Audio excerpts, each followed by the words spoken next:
Opa, tá gravando? Meu nome é Maria Eduarda Cid, eu tenho 18 anos e eu tô fazendo Relações Públicas na Casper Libero. Prazer, Maria Eduarda, eu sou Juliana.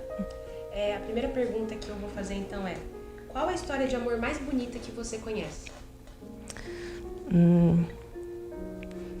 Peraí que eu já vou chorar.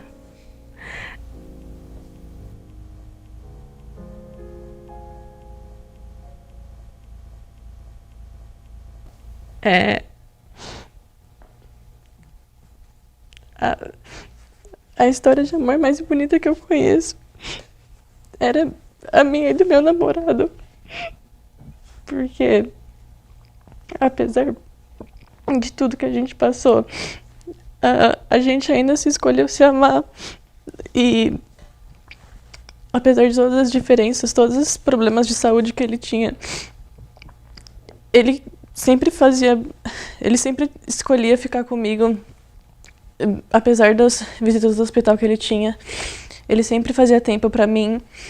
E apesar de tudo que ele estava passando, que ele não gostava de me falar, eu sempre perguntava pra ele: como você tá? O que você tá passando? Ele não queria me falar, porque ele tinha muito medo que eu deixasse ele. Só que ele sabia que eu não ia deixar ele, porque a gente se conheceu bem no começo do ensino médio. Eu tava passando por muitas coisas ruins e ele me ajudou a superar tudo isso.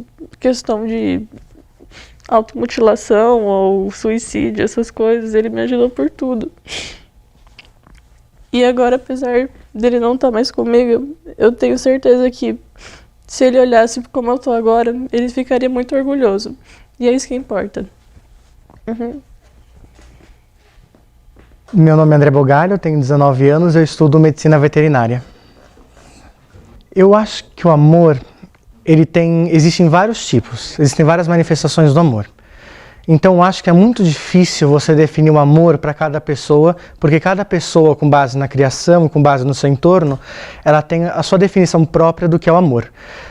Eu, pela minha idade, pensei muito, digamos, filosofei sobre o amor no sentido que eu acredito que seja para a maior parte das nossas pessoas, no sentido conjugal. Mas eu cheguei até para uma conclusão, antes de falar do conjugal, até que um pouco mais generalizada sobre amor, onde eu acredito que o amor seja uma coisa ruim. E eu não acredito que o amor é uma coisa boa, eu acredito que o amor é uma coisa ruim, só que o amor não é uma coisa má.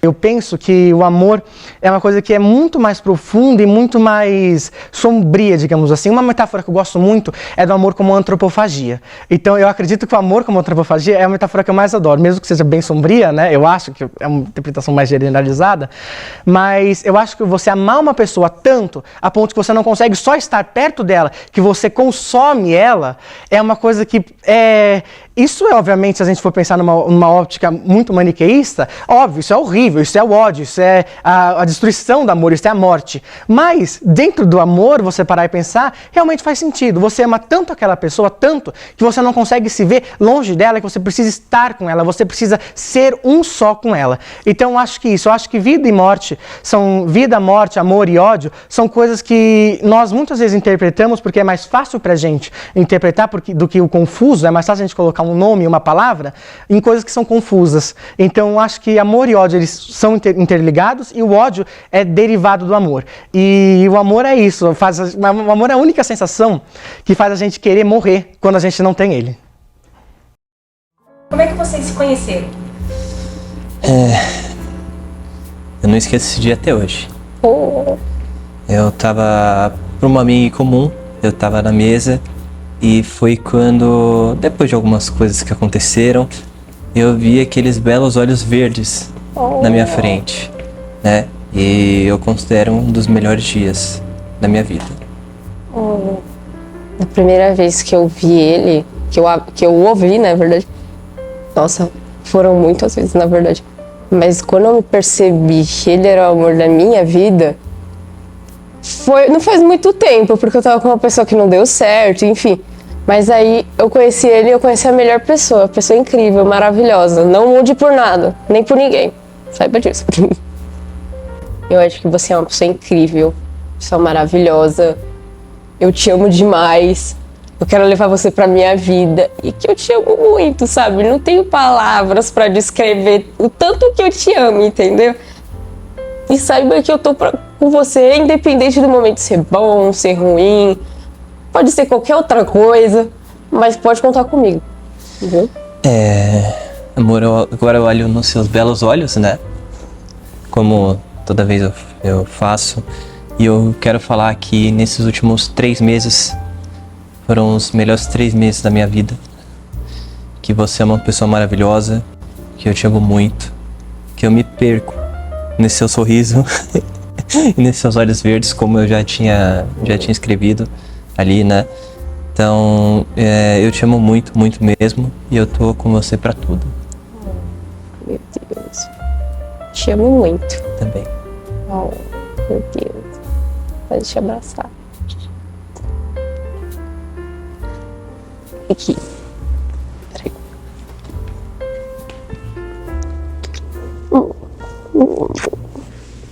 2 amantes sentaram-se em um banco de parque, com os seus corpos se tocando, de mãos dadas ao luar. Havia silêncio entre eles. Tão profundo era esse amor que sentiam um pelo outro, que não precisavam de palavras para expressá-lo.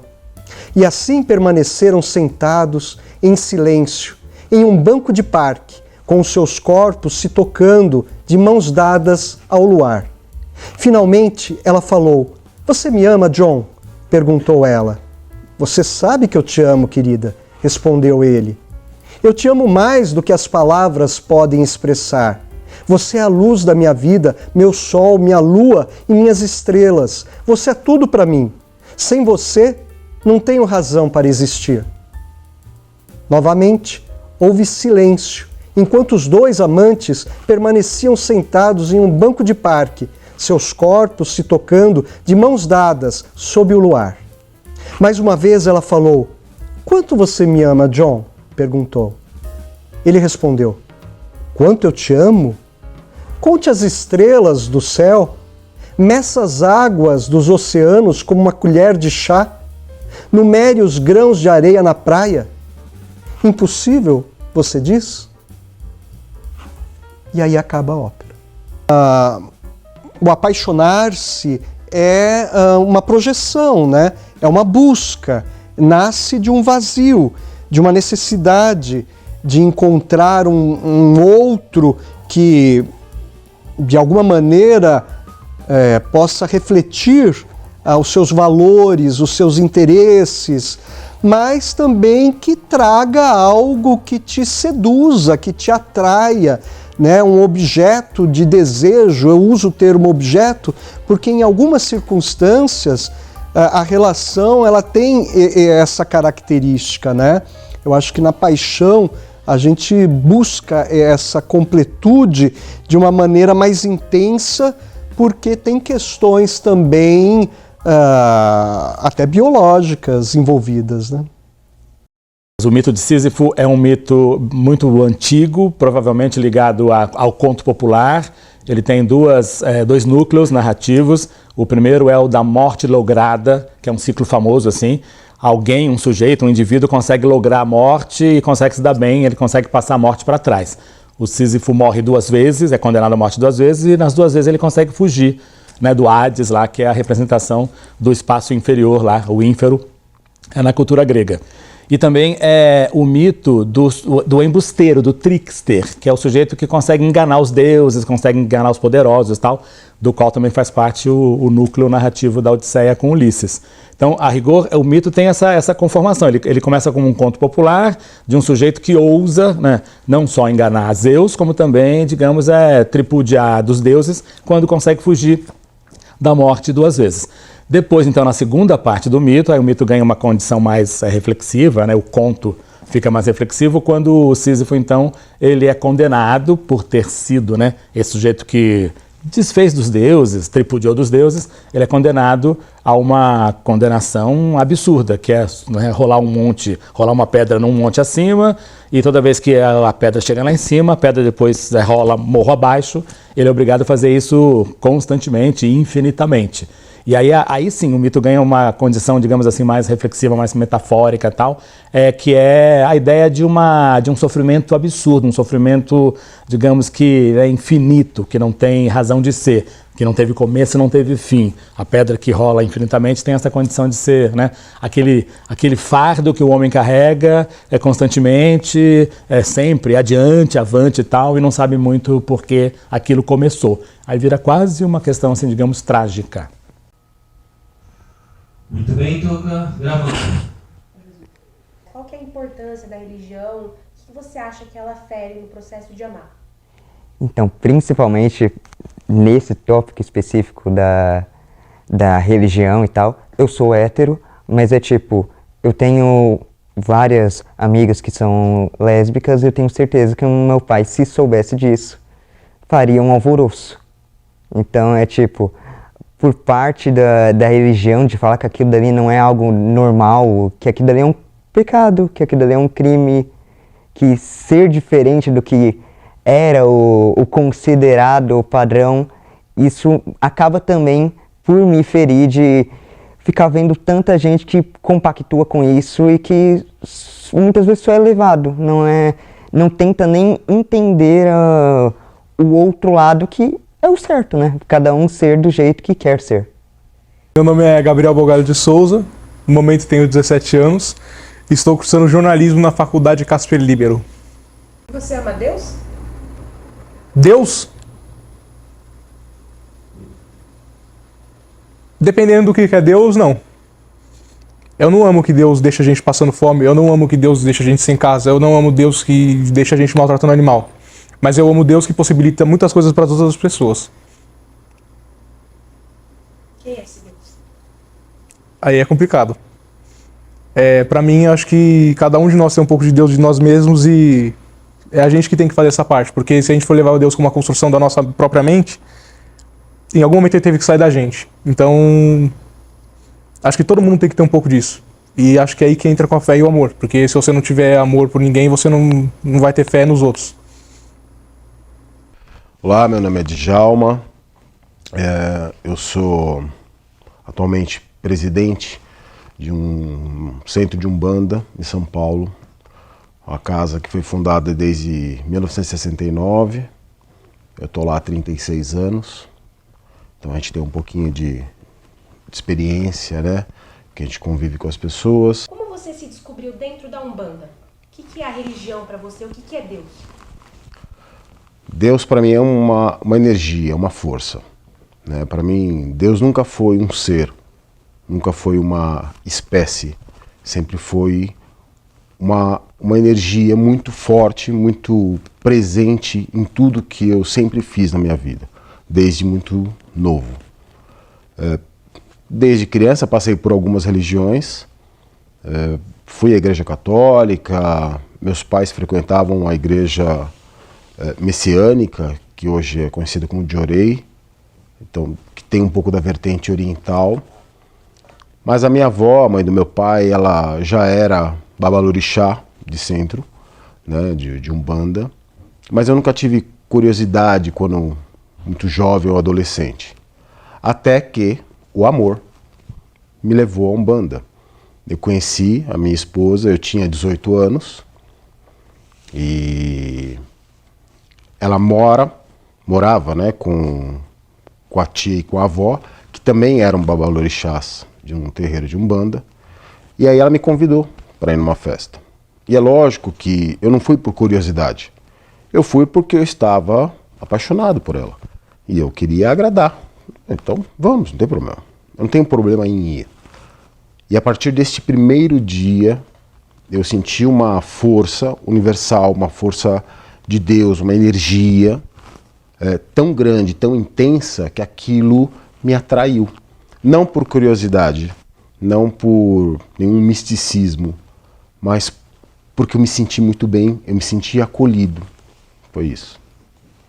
Amor, ele não tem nada a ver com sexo. Assim como a fé não tem nada a ver com a religião. Então, assim, até para você acreditar que Deus não existe, você precisa ter fé. Uma das coisas da qual nós não temos a certeza é de quando partiremos. Mas aí a pergunta que vem é, por que a gente coloca o relógio para despertar então? Se eu não tenho certeza de que eu vou acordar amanhã. Isso é fé. Então, em outras religiões, a questão da abordagem do amor sempre foi o meio pelo qual se vinculou a algo que não foi criado por Deus.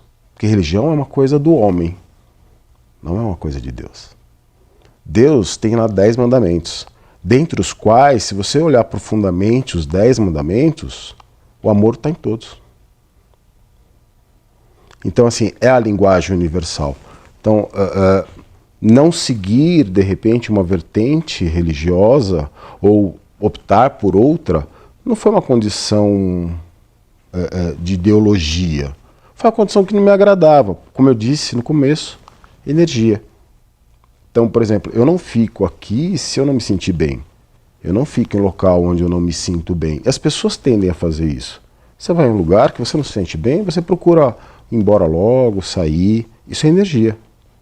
Tudo é energia. Einstein ensinava isso, né? Ele propôs isso na teoria da relatividade, e se você se aprofundar mais em estudos, você vai entender que quando a gente fala de atração de corpos, e aí eu não estou falando de matéria, estou falando de um modo, num contexto geral, você vai perceber que tudo é energia.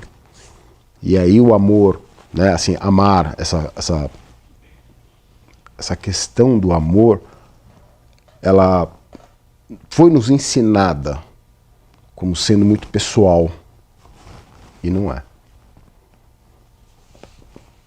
Meu nome é Sofia, eu tenho 18 anos, eu estou estudando jornalismo aqui na Casper Libero. Eu estou passando por um processo de descoberta sobre mim mesma, sobre questões de sexualidade, mas eu creio que eu sou bissexual e é isso. Assim, eu diria que paixão e amor são coisas distintas. Então eu creio que paixão é algo temporário, você se apaixona de formas diferentes, com intensidades diferentes. Então eu creio que, por exemplo, a gente pode sim se apaixonar por nossos amigos. Eu digo com firmeza que eu sou apaixonada pela minha melhor amiga.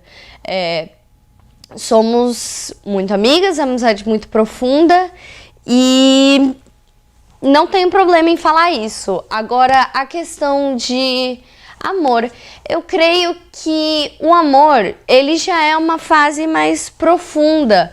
Você passou por esse processo de paixão, você conversou com a pessoa, passou por esse processo de se conhecer, digamos assim, e entendeu que aquela pessoa se alinhava com seus valores, com seus desejos, com aquilo que você queria para sua vida, com aquilo que você deseja, com suas expectativas, né? E você crê que aquela pessoa pode te fazer feliz, pode ser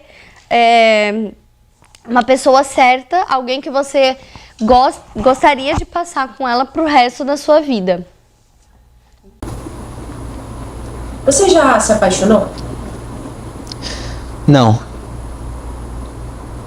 Todos os meus relacionamentos foram meio ou casuais ou ingênuos. Que tipo assim, a minha primeira namorada, eu era muito novo, então a gente não sabia que a gente gostava um do outro, né? Porque eu gostava de falar com ela, ela gostava de falar comigo, e a gente segurou as mãos um do outro. Então esse era o namoro. Então não era amor, a gente não estava apaixonado, a gente gostava de ficar um perto do outro. E depois meio que seguiu nessa linha, porque todos os outros relacionamentos que duraram um pouco mais foram quando eu era muito novo. Então eu não entendia o que era amor. Eu achava que eu entendia, porque eu gostava de ficar perto, então eu falava, então eu amo ela. Mas acho que não. Hoje em dia, né, tendo uma visão, eu acho, né, sabendo mais do que eu sei, mas sabendo mais do que eu sabia na época, eu vejo que não era. A gente não estava apaixonado um pelo outro em nenhum dos relacionamentos. Pelo menos eu não estava. Eu não estava apaixonado por elas. Talvez elas estivessem, não sei, mas eu não estava. Isso hoje eu tenho certeza. E os outros relacionamentos que eu tive, tendo alguma consciência do que é amor, do que é paixão, não deu tempo de amar a pessoa de volta. O que o mito tem a ver com o amor? O mito tem a ver, na verdade, eu acho que com uma ideia de humanidade. O mito, a gente precisa libertar, como diz o Camus, no mito de Sísifo, libertar o Sísifo desse absurdo da condição humana e fazer com que ele seja feliz, né? É a conclusão do Camus no mito de Sísifo. E aí, talvez a condição, digamos, humana de ser feliz, para sermos felizes, seja nos atentarmos para essa ideia do amor. Porque pensando na mitologia grega também, o amor nasce do encontro da Nix, que é a noite, com o caos, né? A primeira força motriz que é gerada depois desse encontro se chama Eros, que é o amor. Ou seja, o amor é o que engendra, é o que move tudo, né? Então, talvez, pela via do amor, você consiga superar a dor, a adversidade, o tormento e tal. O amor, segundo Guimarães Rosa, é a matéria movente, que é o que Eros é na mitologia grega. Olha, uma coisa que eu queria dizer pra você, que você não mude por ninguém, nem por mim mesmo, porque você é uma pessoa incrível, você é uma pessoa cuidadosa, uma pessoa maravilhosa. Eu sempre te falo isso, sabe? Bom, você sabe. Olha, eu sempre te falo isso, não mude por ninguém. Você continue sendo essa pessoa respeitosa, maravilhosa, companheira, um ótimo namorado, um ótimo amigo. E que assim, que eu te amo muito. Eu te amo muito. Eu também te amo.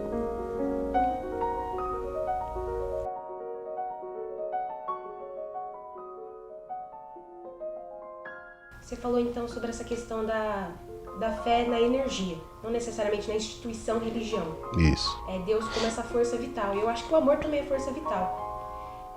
Você acha que, por exemplo, os jovens, não falando sobre religião, falando sobre fé mesmo, você acha que a descrença dos jovens pelo amor é um sinal de ateísmo afetivo, não no sentido de religião, de catolicismo, do evangelho, no sentido de sentimental mesmo, no sentido vital? Você acha que o jovem tem parado de acreditar nessa força sublime que alguns chamam de Deus e outros chamam de amor? Eu não diria que os jovens têm deixado. Eu diria que os jovens têm se preocupado com outras coisas, né? A tecnologia envolve demais. Então, quando você olha para a geração de 2000 para cá, você começa a sentir uma diferença de que a falta de afetividade, muitas vezes, está mais relacionada ao que ele não teve quando criança, na sua infância, decorrente dos pais que trabalhavam, dos avós, ou da ausência ou de separação, do que efetivamente de amor, porque é falta de amor próprio. Falta. Então, não é que ele não tem sido, né, essa geração ela não tem sido ensinada a amar. É muito comum, eu vejo, inclusive dentro do transporte público. Quantas pessoas olham para você dentro do transporte público? Quantas pessoas te percebem? Quantas pessoas você percebe? Então, essa nova geração, ela está mais conectada com o seu ego. E aí, de novo, não é falta. Falta é diferente de ausência. Faltar amor é quando você tem a possibilidade de ter e não te dão. A ausência é quando você não tem nem, ou não sabe onde buscar, ele é vazio. E aí quando você olha para a tela, isso aqui é vazio. Então tem uma coisa que eu costumo dizer aos jovens, que é assim, ser é diferente de estar. Na atualidade, estar tem sido mais importante do que ser.